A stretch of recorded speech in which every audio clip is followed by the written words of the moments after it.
Imagine a reputable banker essentially claiming that the foundation of your preferred cryptocurrency was false. Imagine the mayhem when a whole army of people on the internet steps up to disprove her.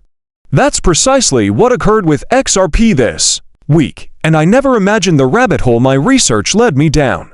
This is the scene. You mean Caitlin Long. She is a well-known figure in the crypto banking industry, in case you are unfamiliar with her. She publicly declares that the ledger of Ripple's XRP simply cannot be trusted, instead of being a random Twitter troll. She is now the CEO of XRP and a fervent supporter of Bitcoin. Caitlin now asserted that XRP is not decentralized, that Ripple lacked transparency when XRP was initially introduced, and that the platform simply does not meet contemporary financial norms. In other words, she said that XRP was a scam that no respectable bank should deal with. You now pay attention when a well-known person essentially mentions your favorite project. Now, I'll admit that my heart skipped a beat when I initially read her comments. I've heard a lot of Ripple skeptics during my fair share of visits to the crypto block. However, I kind of wondered if I had missed anything all these years when I saw Caitlin Long, someone I may have respected, mention that XRP had an initial coin offering, ICO, and isn't decentralized. Was the origin of XRP dubious?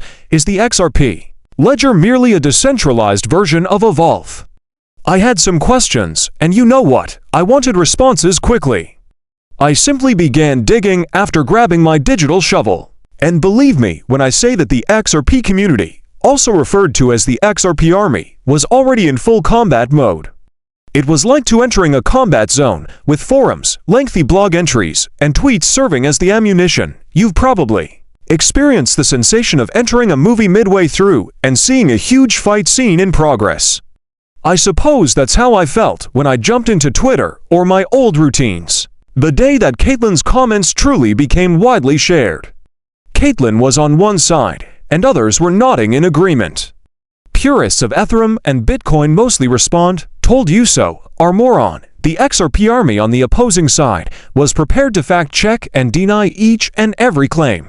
In the midst, you had inquisitive individuals like myself attempting to determine who is truly correct. Here's why I was unable to ignore it. The business that created XRP, Ripple, has essentially sought for permission to operate as a national trust bank in the United States, and that is quite substantial. It indicates their desire to compete in the major financial leagues. It is clear that Caitlin Long has strong views on whether Ripple should be a bank because she has been working to merge cryptocurrency with traditional banking and has fought authorities to build a custodial bank. She essentially said, "I wouldn't trust them. Their technology isn't completely decentralized, and they raised money in a dubious manner." Of course, at least in the crypto world, these are rather severe accusations. She was basically arguing that Ripple is not as technically or morally sound as Ethereum or Bitcoin. As I go through all of this drama, I notice that some of Ripple's own members are commenting.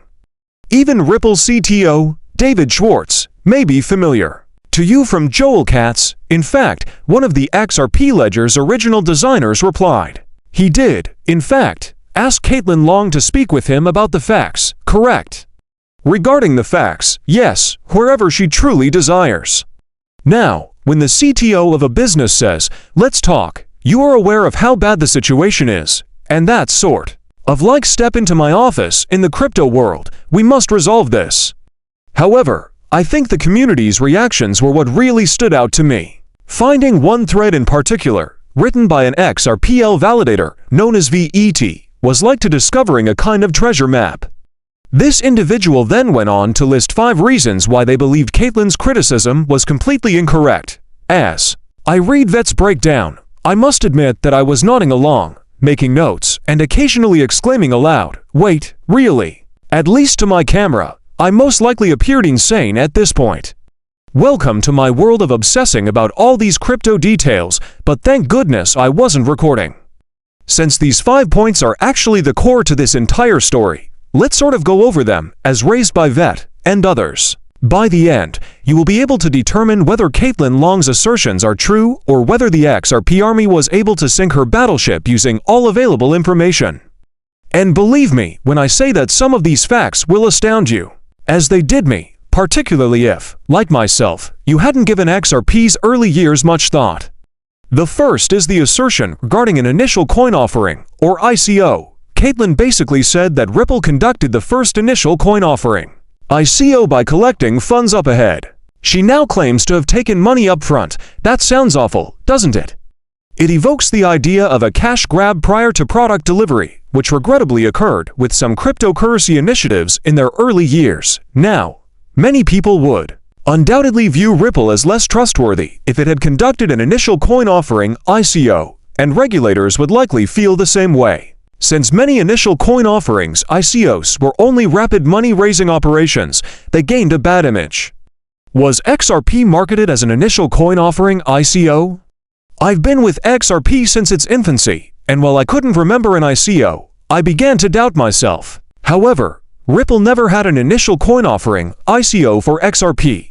Based on vet study and pretty much every XRP OG I could locate, nothing. Rather, the XRP ledger produced 100 billion XRP out of thin air when it originally started, which is, when we're talking about the year 2012, that is precisely how Genesis built the ledger. Therefore, there was no public sale of those XRP at a crowd sale event.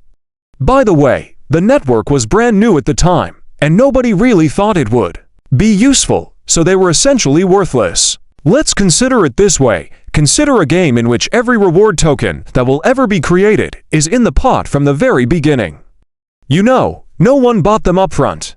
They were recently created. Now, the founders of Ripple Labs kept a sizable portion of the pot for themselves, which they subsequently sold gradually or used to finance expansion. However, that isn't the same as a one-time ICO, is it? Ripple's statement that send us Bitcoin or dollars and we'll give you XRP at launch was not mentioned. Correct. Examine Ethereum in comparison. The Ethereum Foundation undoubtedly conducted an ICO in 2014. When the network started, they gave away Ether in exchange for Bitcoin or Bitcoin from individuals worldwide. One of the most well-known initial coin offerings, ICOs, at the time, it raised about $31,000 BTC, or about $18 million. It was an ICO even though it was legitimate, and contributed to Ethereum's growth. That is not what XRP did. Therefore, when Caitlin calls XRP's initial public offering, ICO, an ICO, the XRP side responds, nope, wrong answer. Therefore, they believe it is deceptive to claim that Ripple took money up front. Here is a crucial nuance. Over time, Ripple has sold some of its XRP holdings, typically over-the-counter OTC, to institutions or through program sales. You could counter that, while it is a means of obtaining funds, it is not a single token sale event where the public purchases tokens. It's more akin to how a startup founder may progressively sell off a portion of their stock as the business grows. It's more of a drip over years than a crowdfund. In order to reassure individuals that they won't simply flood the market, Ripple even locked a large amount of XRP in escrow.